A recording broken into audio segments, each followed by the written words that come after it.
মধ্যপ্রাচ্যের যুদ্ধের আগুন কিছুতেই থামছে না। সংঘর্ষের আবহে একের পর এক নাটকীয় ঘটনা পরিস্থিতিকে নিয়ে যাচ্ছে এক নতুন অনিশ্চয়তার দিকে। এই পরিস্থিতির মধ্যেই আমেরিকার একটি যুদ্ধবিমানকে টার্গেট করে নিচে নামানোর ঘটনায় প্রথমবার প্রকাশ্যে মুখ খুললেন প্রেসিডেন্ট ডোনাল্ড ট্রাম্প। তার বক্তব্যে স্পষ্ট যে যুদ্ধ চলবে, কূটনীতিও চলবে এবং এই সংঘর্ষের অভিঘাত আলোচনার টেবিলকে থামাতে পারবে না। সংবাদ মাধ্যমকে দেওয়া সাক্ষাৎকারে ট্রাম্প সরাসরি বলেন যে না, একেবারেই না, এটা যুদ্ধ, আমরা যুদ্ধে আছি। আলোচনায় সাম্প্রতিক এই সামরিক ঘটনার প্রভাব পড়বে কিনা এই প্রশ্নের উত্তরে তার এই দৃঢ় প্রতিক্রিয়া কার্যত আমেরিকার অবস্থানকে স্পষ্ট করে দেয়। যুদ্ধক্ষেত্রে উত্তেজনা যতই বাড়ুক, কূটনৈতিক চ্যানেল বন্ধ হবে না, এটাই ওয়াশিংটনের বার্তা। তবে বাস্তব চিত্র আরও জটিল, কারণ যুদ্ধক্ষেত্রে যে ঘটনাগুলি ঘটছে তা কেবল সামরিক দৃষ্টিকোণ থেকে নয়, রাজনৈতিক এবং কূটনৈতিক দিক থেকেও গভীর প্রভাব ফেলছে। বিশেষ করে একটি আমেরিকার যুদ্ধবিমান ভূপাতিত হওয়ার ঘটনা সংঘর্ষকে এক নতুন মাত্রা দিয়েছে। এটি কেবল একটি সামরিক ক্ষতি নয়, এটি প্রতিপক্ষের সক্ষমতারও ইঙ্গিত বহন করছে। ঘটনাটি সামনে আসার পর থেকেই আন্তর্জাতিক মহলে তীব্র প্রতিক্রিয়া দেখা যাচ্ছে। জানা গিয়েছে আমেরিকার একটি F-15E স্ট্রাইক ঈগল যুদ্ধবিমান ইরানের আকাশসীমার মধ্যে ভূপাতিত হয়েছে। এই খবর প্রকাশ্যে আসার পরই উঠতে শুরু করেছে প্রশ্ন, এটি কি সরাসরি ইরানের আঘাত নাকি অন্য কোনো প্রযুক্তিগত বা কৌশলগত কারণে এই পতন? বিমানের 2 সদস্যের মধ্যে একজনকে উদ্ধার করা সম্ভব হয়েছে, তবে অন্য সদস্যকে নিয়ে এখনো রহস্য কাটেনি। বিভিন্ন সূত্র থেকে ভিন্ন ভিন্ন তথ্য সামনে আসছে। কিছু প্রতিবেদনে দাবি করা হয়েছে ওই পাইলট ইরানের হেফাজতে রয়েছেন, আবার অন্য সূত্র বলছে তিনি এখনো নিখোঁজ এবং উদ্ধার অভিযান জোর কদমে চলছে। এই বিভ্রান্তিকর পরিস্থিতিতে গোটা ঘটনাটিকে আরও ধোঁয়াশার মধ্যে ফেলেছে। এখানেই শেষ নয়, একই দিনে আরও একটি পৃথক ঘটনায় আমেরিকার আরেকটি যুদ্ধবিমান বিধ্বস্ত হওয়ার খবর সামনে এসেছে। নাম প্রকাশে অনিচ্ছুক এক আমেরিকান কর্মকর্তা জানিয়েছেন ওই বিমানটি একই অঞ্চলে ভেঙে পড়ে, তবে সেটি দুর্ঘটনা নাকি শত্রুপক্ষের হামলার ফল তা এখনো স্পষ্ট নয়। এই দ্বিতীয় ঘটনার পর পরিস্থিতি আরও উত্তপ্ত হয়ে ওঠে। দুটি পৃথক বিমান দুর্ঘটনা বা হামলার ঘটনা একসঙ্গে সামনে আসায় প্রশ্ন উঠছে, মধ্যপ্রাচ্যের আকাশ কি এখন পুরোপুরি যুদ্ধক্ষেত্রে পরিণত হয়েছে?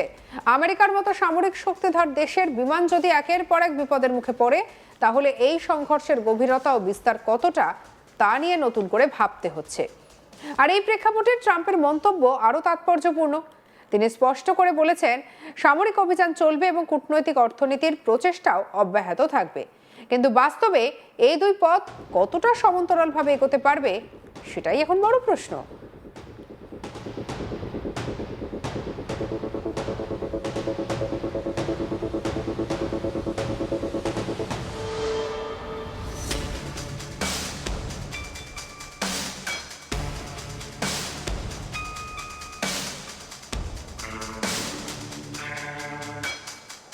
সাক্ষাৎকারে ট্রাম্প ভূপাতিত বিমানের উদ্ধার অভিযান নিয়ে বিস্তারিত কিছু বলতে চাননি। তিনি বিষয়টির সংবেদনশীলতার কথা উল্লেখ করে এড়িয়ে যান। তবে তার এই নীরবতাই অনেক প্রশ্নের জন্ম দিয়েছে। উদ্ধার অভিযান কি কোনো বড় চ্যালেঞ্জের মুখে? নিখোঁজ পাইলট কি শত্রুপক্ষের হাতে? এই প্রশ্নগুলির উত্তর এখনো অজানা। একই সঙ্গে ট্রাম্প সংবাদ মাধ্যমের ভূমিকা নিয়ে অসন্তোষ প্রকাশ করেন। তার অভিযোগ, চলমান সামরিক অভিযানের কভারেজ অনেক সময় পরিস্থিতিকে জটিল করে তুলেছে। যুদ্ধক্ষেত্রে তথ্য প্রকাশ কতটা হওয়া উচিত তা নিয়েও নতুন করে বিতর্ক শুরু হয়েছে। মাঠের পরিস্থিতি যেমন উত্তপ্ত, তেমনি কূটনৈতিক স্তরেও পরিস্থিতি ক্রমশ কঠিন হয়ে উঠেছে। আমেরিকা এবং ইরানের মধ্যে যুদ্ধবিরতির যে প্রচেষ্টা চলছিল তা কার্যত থমকে গিয়েছে। বিভিন্ন আন্তর্জাতিক সূত্রে জানা যাচ্ছে মধ্যস্থতাকারী দেশগুলির উদ্যোগ এখন অচলাবস্থায়।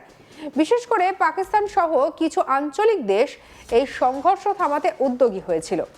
ইসলামাবাদে একটি গুরুত্বপূর্ণ বৈঠকের পরিকল্পনাও করা হয়েছিল, যেখানে আমেরিকা এবং ইরানের প্রতিনিধিরা মুখোমুখি বসতে পারতেন, কিন্তু সেই সম্ভাবনাও এখন অনিশ্চয়তার মুখে। প্রতিবেদন অনুযায়ী ইরান স্পষ্টভাবে জানিয়ে দিয়েছে যে তারা এই মুহূর্তে আমেরিকার সঙ্গে আলোচনায় বসতে আগ্রহী নয়। শুধু তাই নয়, ওয়াশিংটনের প্রস্তাবিত শর্তগুলিকেও তারা অগ্রহণযোগ্য বলে মনে করছে। আর এই অবস্থান মধ্যস্থতাকারীদের কাছেও আনুষ্ঠানিকভাবে জানানো হয়েছে। এর ফলে যুদ্ধবিরতির সম্ভাবনা আরও ক্ষীণ হয়ে পড়েছে।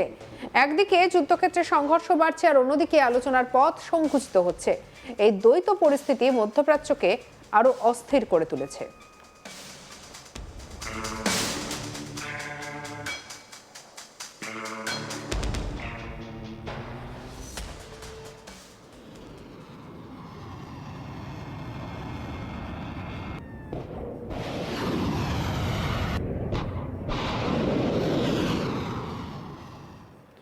বিশেষজ্ঞদের মতে এই পরিস্থিতি অত্যন্ত বিপজ্জনক, কারণ যখন যুদ্ধ এবং কূটনীতি একসঙ্গে চলতে থাকে তখন ভুল বোঝাবুঝির সম্ভাবনা বেড়ে যায়।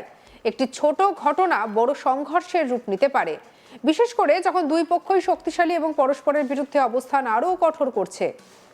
বর্তমান পরিস্থিতিতে সবথেকে বড় উদ্বেগের বিষয়টি হলো, এই সংঘর্ষকে আরও বড় আকার নেবে? আমেরিকাকে সরাসরি আরও বড় সামরিক অভিযান শুরু করবে? ইরান কি পাল্টা আরও কঠোর পদক্ষেপ নেবে? এই প্রশ্নগুলির উত্তর এখন সময় দেবে। তবে আপাতত যা স্পষ্ট তা হলো, মধ্যপ্রাচ্যের আকাশে যুদ্ধের মেঘ ঘনিয়ে এসেছে। একের পর এক সামরিক ঘটনা পরিস্থিতিকে জটিল করে তুলেছে। আমেরিকার যুদ্ধ বিমান ভূপাতিত হওয়ার ঘটনা সেই উত্তেজনার নতুন মাত্রা যোগ করেছে। এই পরিস্থিতিতে বিশ্বের নজর এখন দুই দিকে, একদিকে যুদ্ধক্ষেত্র, অন্যদিকে কূটনৈতিক টেবিল। কোথায় সমাধান মিলবে তা এখনো অনিশ্চিত। তবে সংঘর্ষের এই ক্রমবর্ধমান আবহে প্রতিটি মুহূর্তই গুরুত্বপূর্ণ। শেষ পর্যন্ত প্রশ্ন একটাই, এই যুদ্ধ কোথায় গিয়ে থামবে? কূটনীতির কি জয়ী হবে, নাকি যুদ্ধের আগুন আরও ছড়িয়ে পড়বে? আপাতত উত্তর নেই, কিন্তু পরিস্থিতি যেদিকে এগোচ্ছে তাতে আশঙ্কা বাড়ছে, কমছে না।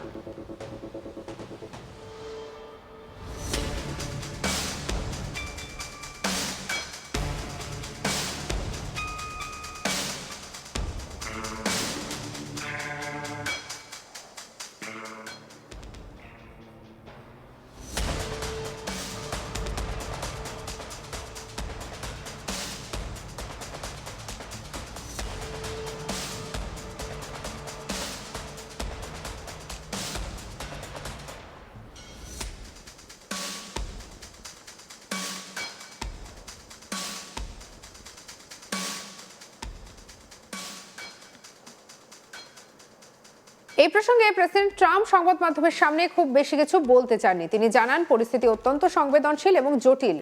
উদ্ধার অভিযান চলায় এই মুহূর্তে বিস্তারিত তথ্য প্রকাশ করা ঠিক হবে না, এমনটাই ইঙ্গিত দিয়েছেন তিনি। একই সঙ্গে সংবাদ মাধ্যমের কভারেজ নিয়েও অসন্তোষ প্রকাশ করেন ট্রাম্প। তার অভিযোগ, অনেক ক্ষেত্রেই অসম্পূর্ণ বা ভুল তথ্য প্রচার করা হচ্ছে, যা পরিস্থিতিকে আরো জটিল করে তুলেছে।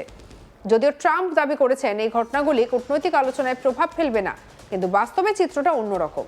আমেরিকার বিভিন্ন সংবাদ মাধ্যমে প্রকাশিত রিপোর্ট অনুযায়ী এই সংঘাত কমানোর জন্য যে কূটনৈতিক প্রচেষ্টা চলছিল তা বড় ধাক্কা খেয়েছে।